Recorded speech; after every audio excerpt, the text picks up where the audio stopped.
Mary Catherine Ham, Brian Wilson, Brian Neiman, today's newsmakers, and you, the Morning Majority. 105.9 FM. AM 630. WMAL.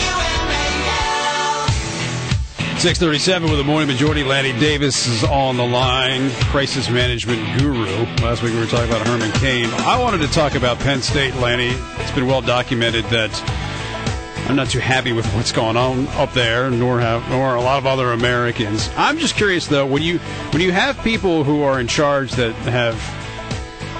haven't done the right things, and then they get fired, and then there's a leadership vacuum, how difficult it can be to actually find someone who can step up and actually lead in this case. And it doesn't seem to be that anyone has been leading at Penn State for quite some time, which has made everything worse in the last couple of days. Well, it's part of the syndrome.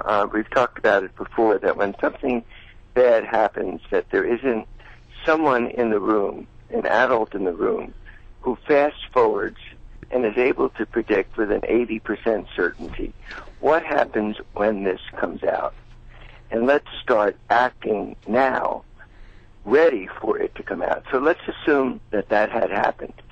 Somebody in the room would have said, we need to, first of all, before it comes out, conduct a full investigation, get all the who, what, when, where, and whys, especially what happened after the knowledge was spread. And let's take action now, so when it comes out, we can say this is what we did. Yeah, but the problem is that the athletic director who probably was in that position, the football coach who was probably in that position, and the president who was in that position, they're all compromised.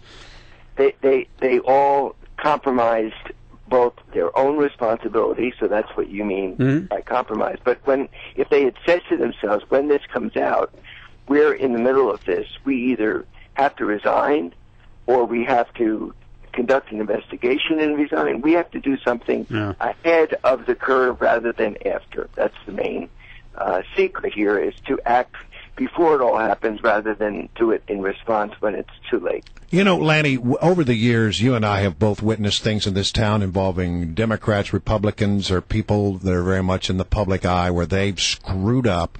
And there's this sort of, the first initial reaction is deny, deny, deny. Then the second initial reaction is, well, then circle the wagons and try to ignore the problem, and eventually it'll go away.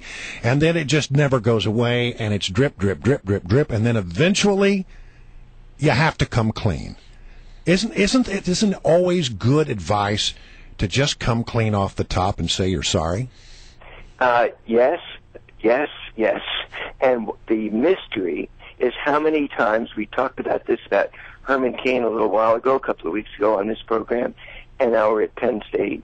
How many times does this lesson have to be taught where the same mistake is made again and again? Obviously, the president, the athletic director, everybody who knew about what happened with this very weird and very it's pathetic is the kindest word I can say about this man that abused these kids. Why they didn't think they were going to get caught up in this, and now they're in reaction, it's absolutely mind-boggling, as it was to me about Herman Cain, not just completely coming clean, asking the National Restaurant Association, release all the documents. Now, don't talk about it's their thing, and get every single thing out. Invite every woman that he's ever done anything wrong with, and simply apologize if he offended someone. If he had done that 3 or 4 weeks ago, we wouldn't be spending... Yeah, well, you want Herman Cain to say, all right, any woman that I've ever offended, please come forward and tell your story. I mean, to me, that doesn't seem like good advice to Herman Cain.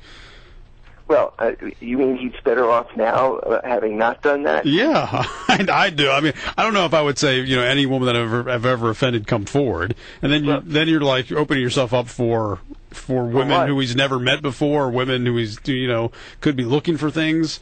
I don't know. The Herman Cain thing, I kind of feel like if he doesn't think he did anything wrong, then he should just kind of keep quiet. On the Penn State thing, to me, is they've already admitted that they did things wrong, in front of a grand jury. So there's no point in trying to hide it because you've already admitted to it in front of a grand jury.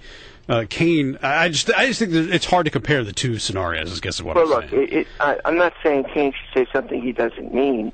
If he's completely unaware of any incidents where he's offended someone enough so a settlement or a severance agreement, doesn't matter, something happened, and he doesn't think he did anything wrong, I'm not saying he should make it up. He's got to say, look, I don't think I did anything wrong. I want all the information released, but if I offended these women without knowing it, I apologize. So he has to tell the truth. The point is he should be ahead of the story, not wait for it to leak out. Now, speaking of apologies, I wanted to ask you, you think very highly of Eric Holder. You've talked about him on the show before. Yeah. He was in front of the Senate committee this week and chose not to apologize to the family of Brian Terry, the deceased border agent who was killed with a gun from the Fast and Furious scandal. It just seemed like an odd moment to me, and I know you think highly of him and think he's a great person. It just seemed like sort of a no-brainer, either for them to call Brian Terry's family or for him to just say in front of the Senate, yeah, this was terrible, we apologize. Well, I have to look at his testimony. I know him as a human being is extremely empathetic, and well, I'll tell you what the testimony said. He said the family, he was given the opportunity to. He was given the opportunity to say, do you want to say you're sorry now? And he said, well, I really regret. And he used that old regret line, that I regret that this happened. I regret that this man lost his life. But he would not apologize. And he went as far as to say it's a stretch to say that the Fast and Furious program is actually responsible for this agent's death. It was a pretty astonishing bit of testimony.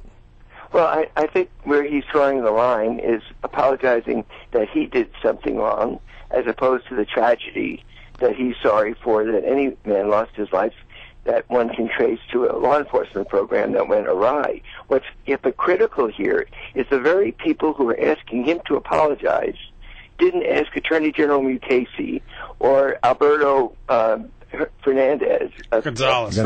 Yeah. Gonzalez, of the Bush administration.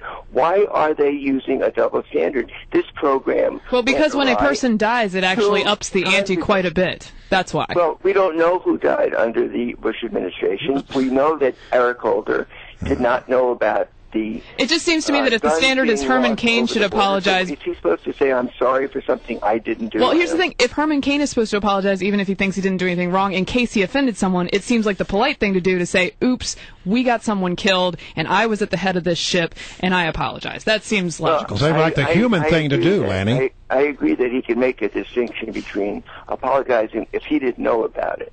Gotcha. Versus, I feel very sorry for these parents. This is a terrible tragedy. It happened under the supervision of the Justice Department in prior administrations as well as under mine, and it's a tragedy, and I ordered an investigation. All right, if I were advising him, I would have said that's the right thing to say. We're going to leave it right there, Lanny. Thank you very much.